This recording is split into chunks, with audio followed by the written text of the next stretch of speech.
Débrief à vif. Ça faisait longtemps qu'on n'avait pas vécu une défaite du Sporting en Coupe de France face à une équipe de R1. Une équipe qui a très très bien joué, qui a fait une très très bonne première mi-temps et une seconde pareil, qui se crée des occasions et qui permet à une ville comme Carnoux de se retrouver au 6e tour de Coupe de France. Alors Fabien, ton avis sur ce match ? Honnêtement, je m'attendais franchement à ce genre de match. Je ne suis pas déçu. La seule chose dont je suis déçu, c'est de la qualité de notre jeu, qui a été proche du néant, même du néant complet. Incapable de pouvoir accélérer, on a perdu tous nos duels. C'était, techniquement, alors n'en parlons pas, ça a été un déchet complet. On n'a fait que jeter, ce qui a facilité la tâche de notre adversaire. On peut pas, si on ne joue pas au ballon contre une équipe qui est toujours les premiers sur le ballon, qui en veut, qui vous attaque, qui met le pied, vous ne pouvez pas vous en sortir. Toi, Jérôme, tu es énervé. Oh, pareil, on a oublié ce qui fait notre force en championnat, c'est-à-dire la solidarité, le collectif. On n'a vu que des individualités, et oui, pas de fond de jeu, zéro fond de jeu, donc forcément, on ne pouvait pas s'attendre à beaucoup mieux, même si l'adversaire il est d'un niveau moindre. Ce soir, cet après-midi, on a vu une équipe qui a dominé, c'est pas le Sporting, quoi. C'est une équipe de DH qui a dominé. On a vu pas mal de kick and rush finalement, un Sporting qu'on avait plus vu depuis quelques temps, enfin en tout cas dans le jeu.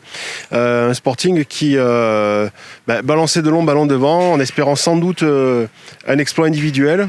J'ai l'impression qu'on a compté sur les individualités cet après-midi et c'est vrai que quelqu'un comme Nagui nous a énormément déçus. Alors qui veut s'exprimer par rapport à la qualité des joueurs ou aux performances ?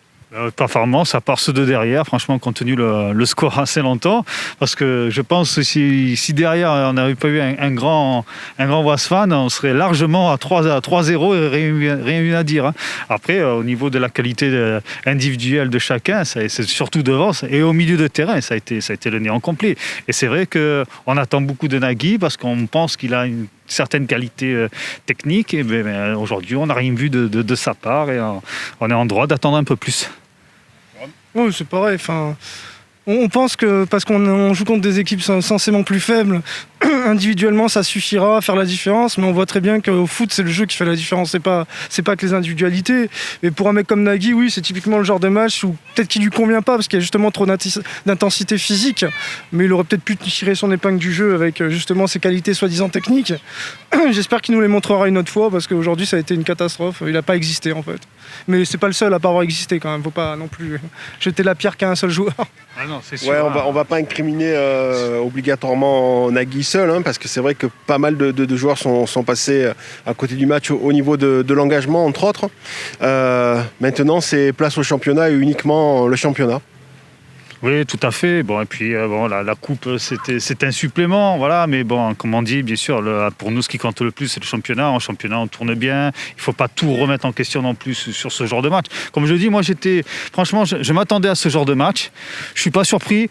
C'est simplement la prestation, qui m'a un peu surpris aujourd'hui, parce que jusqu'à maintenant, ça tournait bien, on jouait bien au ballon. L'esprit d'équipe, il y était. Là, aujourd'hui, je sais pas, il a manqué ce petit truc qu'il n'y a pas en championnat. Bon, on va les pardonner de toute façon. Comme disait... Ouais, voilà. Ouais. Puis comme disait Fabien Off, c'est vrai qu'il y avait l'opportunité pour certains de marquer des points.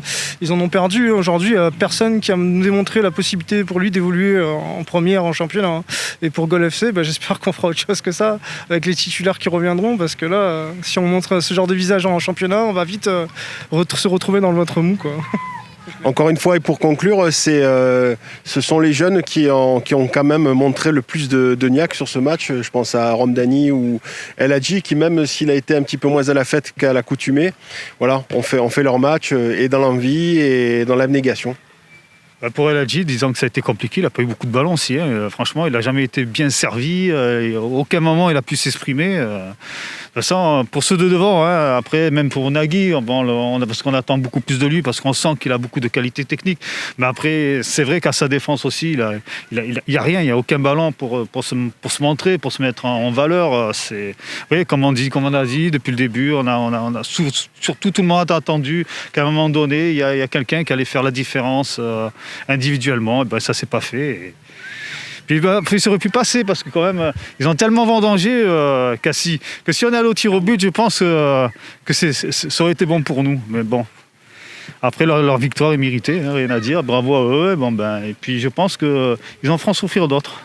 Ouais, tout à fait. C'est une équipe qui est ambitieuse, qui veut jouer la montée en N3. Donc on se quitte sur cette défaite du Sporting face à la R1 de Carnoux. Bravo à Carnoux qui a fait un très bon match. Et voilà. Merci.